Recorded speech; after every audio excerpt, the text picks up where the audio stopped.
At 6 in the morning on Christmas Eve, Clara read the text from her daughter-in-law. "We need space. Don't call." She set her mug down. No shaking, no tears, just a single glance out the window. The car was gone. 4 days at a beach resort for the rest of them. 4 days of peace and quiet for Clara. And 4 days was all the time she needed to make this house hers again. The coffee was steaming in Clara's favorite mug when her phone buzzed on the kitchen table. It was exactly 6 o'clock on Christmas Eve, Christmas morning. On Christmas morning, and outside, a thin blanket of frost dusted the old pines in the yard. Clara, 61 and widowed for 5 years, cherished this morning stillness in her spacious home on the outskirts of Portland. With a steady hand, she unlocked her screen and read the text from her daughter-in-law, Brenda. "We need space. Don't call." Clara set the phone aside and took a slow sip of her coffee. No tears, no shaking, no racing heart. She was a woman who took life's punches in stride. Her son Julian and Brenda had moved into the renovated upstairs apartment of her house 2 years ago. At the time, they'd agreed to split the skyrocketing utility bills and celebrate the holidays together. But over the last few months, Brenda had slowly taken over the reins. Suddenly, she was dictating who used the shared laundry room and when, increasingly treating Clara like an unwelcome guest in her own property. Julian usually just stood by, too spineless to say a word. Clara stood up and walked to the window. Outside, Brenda's compact car was missing from the driveway. It had been packed to the brim the night before. They had driven off without saying a single word in the dead of winter, presumably to some coastal resort Brenda had been eyeing in travel brochures. They had simply abandoned Clara on the biggest holiday of the year, fully expecting to emotionally punish or intimidate her. But Clara didn't feel sad. She felt a deep, cold clarity. She looked at the kitchen calendar. They would be gone for at least 4 days. 4 days where the house belonged entirely to her. She walked into the hallway, looked at the heavy ring of keys hanging by the door, and made a final decision. Brenda thought she could call the shots here. Huge mistake. Clara walked purposefully down to the basement. The house was eerily quiet when Clara came back up the basement stairs. She hadn't done anything dramatic, just turned the upstairs thermostat down to the legal minimum required to keep the pipes from freezing. After all, if they needed space from her, it only made sense that they shouldn't be using her resources without asking. It was pure logic. Clara sat down at her desk in the living room. In front of her lay the thick black binder containing the house deeds. The property was entirely in her name. Julian and Brenda merely paid a small monthly stipend that barely covered the rising energy bills. There was no written lease. Everything was based on verbal agreements from a time when their relationship was still built on mutual respect. Lately, Brenda had been dropping heavy hints that Clara should sign the house over to Julian sooner rather than later for tax purposes. A smaller cottage is plenty of room for an older woman living alone, she had said during their last dinner together. Clara ran her hand over the smooth paper of the deed. She thought about all the petty slights from the past few weeks, how Brenda had taken down the old family photos in the hallway and replaced them with modern, abstract prints, how Julian had looked away when his wife asked Clara to stay out of the backyard because they wanted their privacy. Clara packed the documents away neatly. She went upstairs to the young couple's apartment, using the master key she legally possessed as the homeowner. The apartment was left in a mess with dirty dishes piled in the sink. Clara didn't clean a thing. She simply picked up the espresso machine and the high-end vacuum cleaner she had loaned them a year ago, carrying them downstairs without a word. If they wanted space, they were going to get the full experience. She locked the connecting door. What came next was physical reinforcement. On the first business day after the holidays, the weather was gray and biting. Clara drove her sedan to a small commercial district on the edge of town. She had known Warren, the local locksmith and security specialist, for over 20 years. He had installed the deadbolts on her windows back when her husband was still alive. He was someone she could trust. Morning. Clara Warren greeted her, wiping his hands on his apron. "What can I do for you today?" "I need a new lock for the front door," Clara said, her voice calm and precise.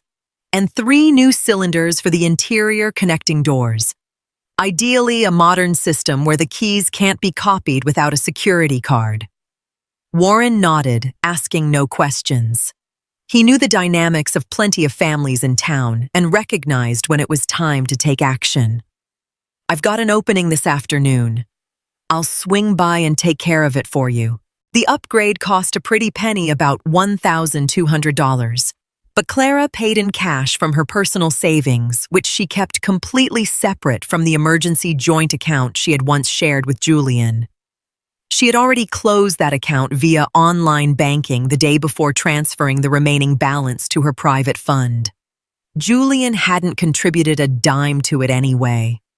When she got back home, she felt a profound sense of relief. She fixed herself a simple but comforting lunch: potato salad and hot dogs, a quiet nod to tradition. At exactly 4 in the afternoon, Warren's van pulled into the driveway. The sound of the drill in the hallway sounded like a victory march to Clara.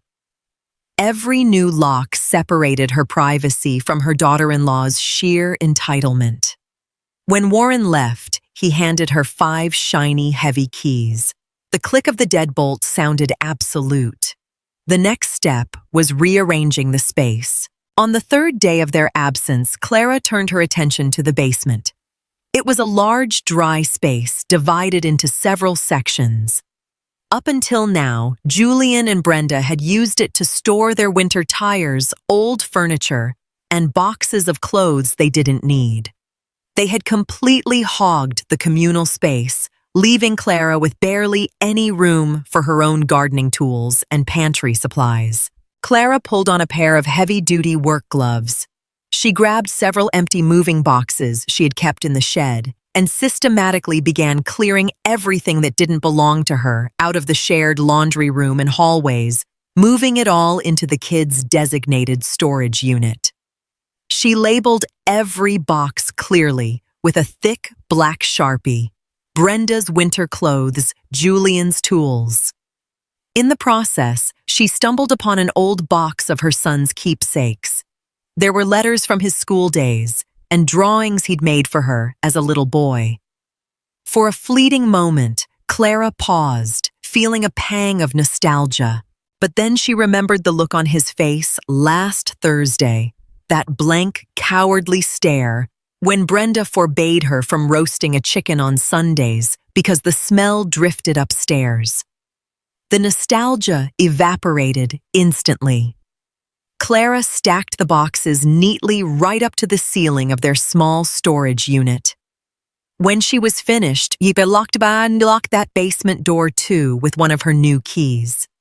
Access to the laundry room and the main utility valves was now strictly restricted to her own key.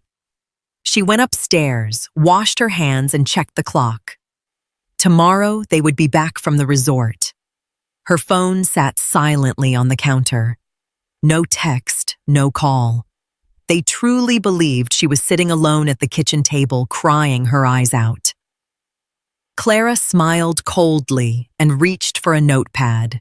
It was the 4th day. Late afternoon was fading into twilight, and the sky was turning a deep, bruised blue. Clara knew they would be back soon since Julian had to be at work the next morning. She sat down at the dining table and took out a clean sheet of paper. She didn't write long-winded explanations, emotional accusations, or pleas. She listed cold, hard facts. On the paper, she laid out the new terms for living in the house. Starting the 1st of next month, Clara was charging a fair market rent of $1,500, a reasonable rate for an apartment in this neighborhood. Furthermore, she stated in writing that access to the backyard and the basement was being restricted. The laundry room could only be used during specific hours designated by Clara. Beneath the text, she placed one of the new front door keys. Only one. She knew exactly what that would mean. Julian and Brenda would have to coordinate with each other from now on. Brenda would no longer have her own key unless Julian handed over his. It was a subtle but incredibly powerful demonstration of who actually held the power. Clara placed the document right in the middle of the upstairs kitchen counter, right next to the empty sink. Next to it, she laid the paperwork showing she had closed the joint account. She smoothed the paper down one last time, turned off the lights, and went back down to her own apartment. She locked the heavy wooden door behind her and turned on the TV. A documentary about the Canadian wilderness was playing. Clara got comfortable on the couch with a throw blanket. She was entirely at peace and ready for whatever came next. Then the familiar crunch of tires on gravel sounded in the driveway. The moment had arrived. It was just after 8 in the evening when the muffled thud of car doors pierced through the triple-paned windows. Clara muted the TV but remained seated.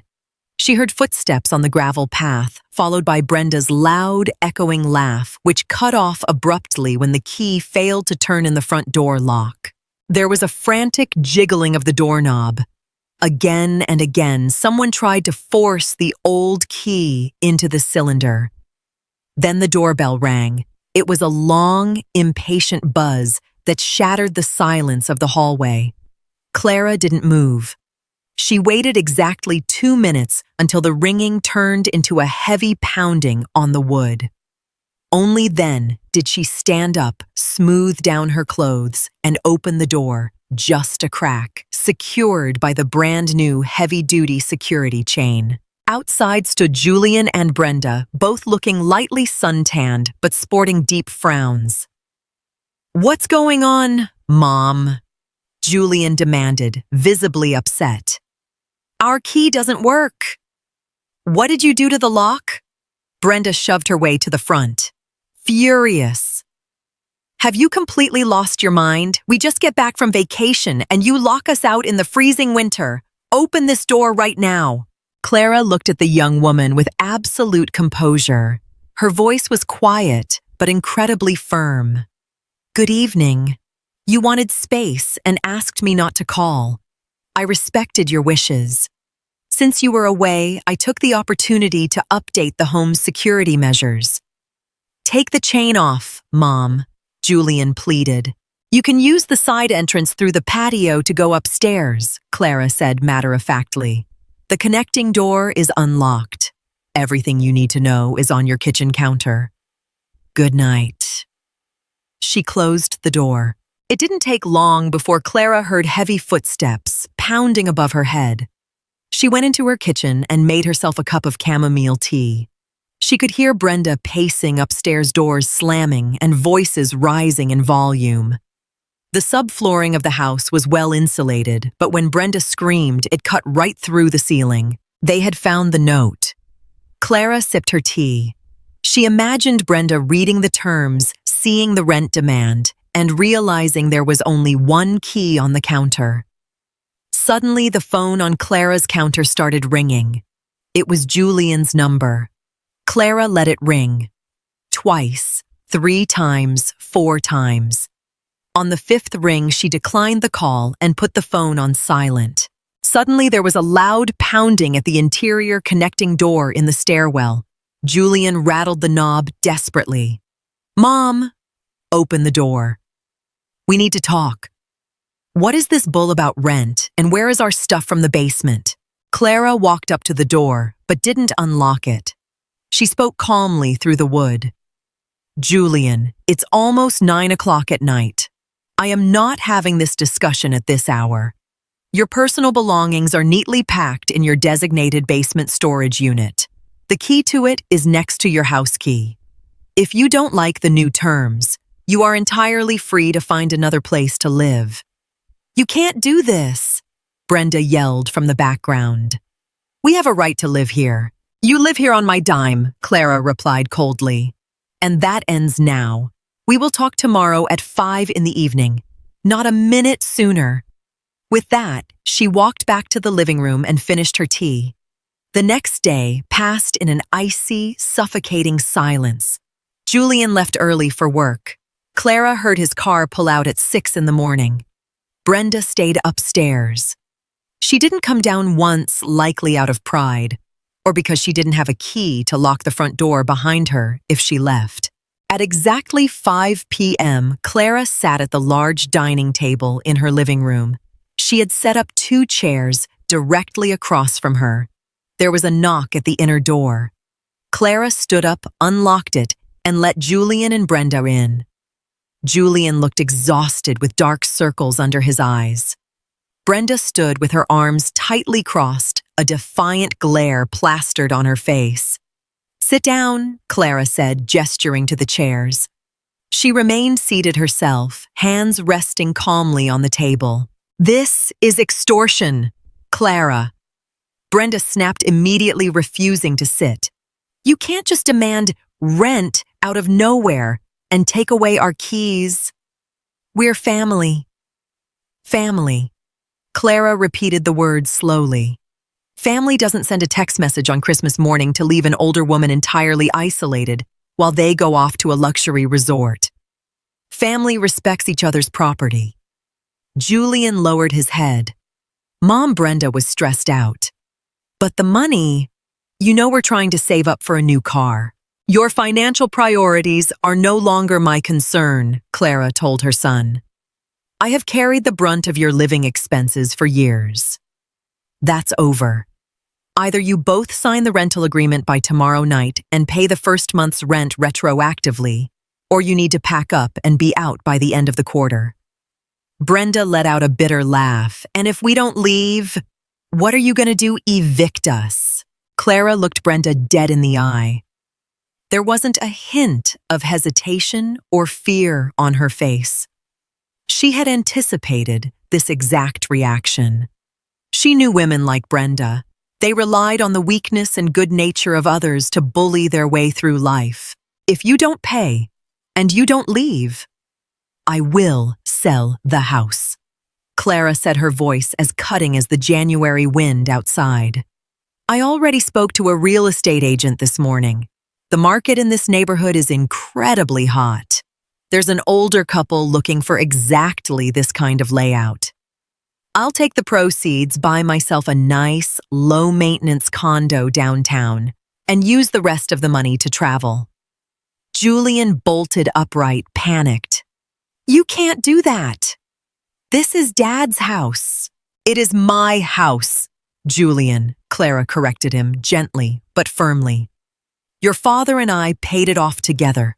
It was meant to be my retirement security, not a free hotel for people who won't even say hello to me when we cross paths in the hallway. Brenda turned pale instantly.